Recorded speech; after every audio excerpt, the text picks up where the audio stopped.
जीव भाव देवा पायी देऊनी ते काही न मागती। आपला जीव भाव त्या परमात्म्याला समर्पण करतात आणि परमात्म्याला काहीही मागत नाहीत। मागा म्हटलं तरी मागत नाहीत आणि दिलं तरी घेत नाहीत।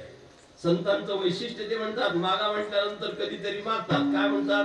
मनसी काही मागा हेच देगा पांडुरंगा, असं कधी कधी म्हणतात। आणि मागताना काय म्हणतात माहितीये? मागताना म्हणतात, हे चिदान देगा देवा तुझा विसर न व्हावा। देवाला मागायचं ठरलं तर तुझा विसर होऊ देऊ नको, तुझ्या सेवेमध्ये अंतर पडू देऊ नको। आम्हाला तुझ्या सेवेची पूर्णपणे शक्ती दे, वैराग्य दे, आमच्या अंतःकरणात प्रेम दे विठ्ठल।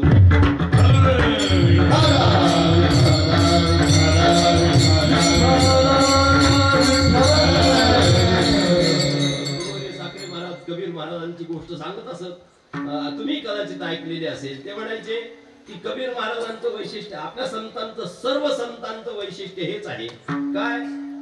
तुकाराम महाराजांनी कबीर महाराजांचं वर्णन केलं। ते म्हणतात, भक्त ऋणी देव बोलती पुराणे, निर्धार वचने साच खरी। भक्तांच्या ऋणात परमात्मा राहतो, भक्तांचे ऋण त्या परमात्म्याच्या माथ्यावर असतात, असं तुकाराम महाराजांनी वर्णन केलं। आणि दृष्टांत सांगत असताना ते म्हणतात, मागच्या ऋषीमुनींना मी काय पाहिलेलं नाही, पण काही गोष्टी माझ्या कानावर आलेल्या आहेत, मी ऐकलेल्या आहेत। मागे काय जाणो ऐकली वार्ता, कबीरा साते जाता घड्या वाटी। म्हणाले कबीर महाराज काशीला राहत होते, त्यांचा शेले विणण्याचा धंदा, वस्त्र विणण्याचा धंदा करीत होते। आपण रोज म्हणतो कबीराचे मागे शेले, देव त्यांचे शेले विणण्यासाठी जात असते। कबीर महाराजांची गोष्ट सांगतात आपले साधू संत की ते फक्त मजुरी घेत असत। आपण किती रुपयाची ते हे आणलं, दोरा आणला आणि आपण किती त्याला वेळ दिला त्याच्यासाठी, तेवढी मजुरी फक्त मागायची।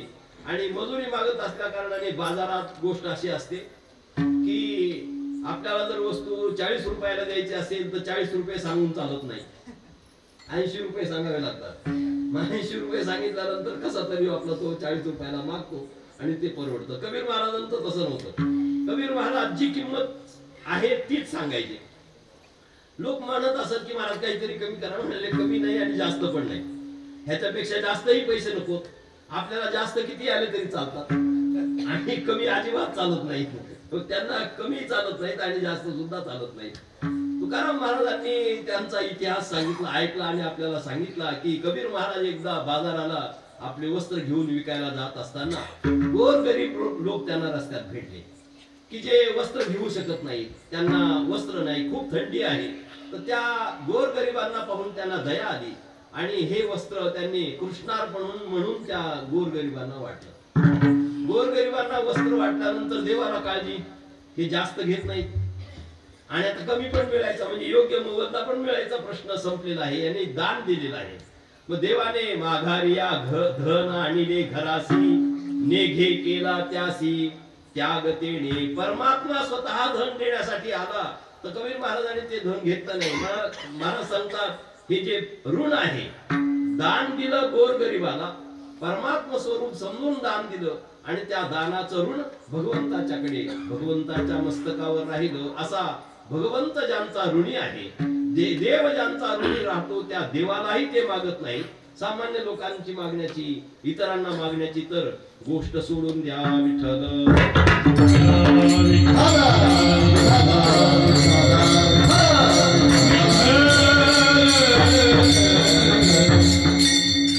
ज्यांच्या दानाची किंमत देण्यासाठी परमात्मा गेला, ही गोष्ट सांगतात की ब्रह्मदेवाच्या कानावर गेली। ब्रह्मदेवाने विचार केला, बघू तरी या महात्म्यांचं दर्शन घेऊ, कसे ते महात्मे आहेत।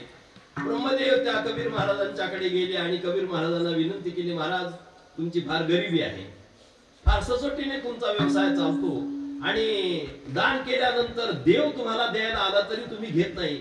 मी ब्रह्मदेव आहे, तुम्ही काय करा, काहीतरी माझ्याकडून मागून घ्या, थोडं तरी तुम्हाला उपयोगी पडेल, तुम्हाला आनंददायक ठरेल, अशा प्रकारचं काहीतरी मागून घ्या। त्यांनी सांगितलं, कबीर महाराज सांगतात, नाही, आम्हाला काही मागणे हे आम्हा अनुचित। काही मागणं, कोणी द्यायला जरी आला तरी काही घेणं, हे आमच्या परंपरेत चालत नाही। अशा प्रकारचं त्या ब्रह्मदेवाने कबीर महाराजांचं मनोगत ऐकल्यानंतर काय करावं? त्याने सांगितलं, नाही महाराज, काहीही करा, काहीतरी माझ्याकडून घ्याच. गुरुवारी साखरे महाराज सांगायचे की, ते म्हणायचे की मोठ्या पदावर पोहोचलेले जे लोक असतात ना, त्यांना डोकं कमीच असतं असं म्हणायचे. त्यांचा अधिकार होता, आपला काही अधिकार नाही तेवढा. ते म्हणाले, शत एक जन्मा जन्मोनी ब्रह्मकर्मा करी तोची ब्रह्मा. असा ब्रह्मदेवाच्या पदवीवर पोहोचलेला, सर्वात मोठं ऐश्वर्य असलेला, सर्वात मोठं आयुष्य असलेला असा ब्रह्मदेव, आणि तो आग्रह करतो कबीर महाराजांना. कबीर महाराज त्या आग्रहाला बळी पडत नाही, पण तरी सुद्धा कबीर महाराजांनी थोडसा विचार केला आणि ते म्हणाले, ठीक आहे बघू, ब्रह्मदेवच मागा म्हणतोय तर त्याने सांगितलं, महाराज काही नाही, बाजारात जा आणि पावशेर नम्रता जर मिळाली तर तेवढी आणून द्या म्हणाले. आता ब्रह्मदेवाने विचार केला, आता इथं बाजार घेऊन राही, इथं ब्रह्मदेव आले, चौकशी केली, पण ते लोकांनी सांगितलं इथं बाजारात नम्रता मिळत नाही, उद्धटपणा भरपूर मिळेल, पण नम्रता इथल्या बाजारात नाही, कुठल्याच बाजारात नम्रता मिळत नाही. असं पाहून गुरुवारी साखरे महाराज म्हणायचे, ते महाविष्णूकडे गेले आणि महाविष्णूकडे गेल्यानंतर सांगितलं, महाराज एक मला पत्ता पाहिजे. देवाला सांगतात, काय पाहिजे? नम्रता कोणत्या दुकानात मिळते? भगवान विष्णूने विचार केला, नम्रता ह्याला काय करायची, ह्याला नम्रतेची काय गरज पडली? मग त्यांनी इतिहास सांगितला, असं असं झालं. कबीर महाराजांच्याकडे गेलो तर ते देवाने सांगितलं, विष्णूने सांगितलं, अरे कशाला गेलास त्यांच्याकडे? मी त्यांच्याकडे द्यायला जातोय, माझ्या मनाने भरपूर देण्यासाठी मी समर्थ आहे, प्रयत्न करतो, ते घेत नाही, आणि तुझ्याकडून ते काय घेणार? तू कशाला तिथं गेला? त्याने सांगितलं, नाही होऊ नाही झाली चूक, गेलो होतो आणि त्यांनी नम्रता मागितली तर काहीही करा, त्या नम्रतेत किती पैसे लागू द्या, ही नम्रता पावशेर विकत घेता येईल अशा प्रकारची काहीतरी उपाय काही सांगा. महाविष्णूने सांगितलं, तू काही उपाय काय करू नकोस, मी सांगतो ते ऐक म्हणाले. काय कर? जाऊन त्या कबीर महाराजांना साष्टांग नमस्कार कर. तुकाराम महाराजांनी सांगितलंय, श्री संतांची माता चरणावरी साष्टांग हे करी दंडवत. त्यांच्या चरणी प्रणिपात. महाराज भगवान सांगतात ना, तद्विधी प्रणिपातेन परिप्रश्नेन सेवया उपदेक्षन्ति ते ज्ञानम ज्ञानिनस्तत्वदर्शिनः. ज्ञानी आणि तत्वदर्शी असलेले महात्मे आपल्याला उपदेश करावेत असं वाटत असेल तर पहिल्यांदा त्यांना काय करावं लागते? प्रणिपात करावा. नंतर त्यांची काया वाचा मनाने सेवा करावी लागते, आणि मग आपल्या मनात ज्या शंका असतील त्या शंका निरसन करण्यासाठी त्यांना परिप्रश्न करावे लागतात, त्यांना प्रश्न विचारावे लागतात. विठ्ठल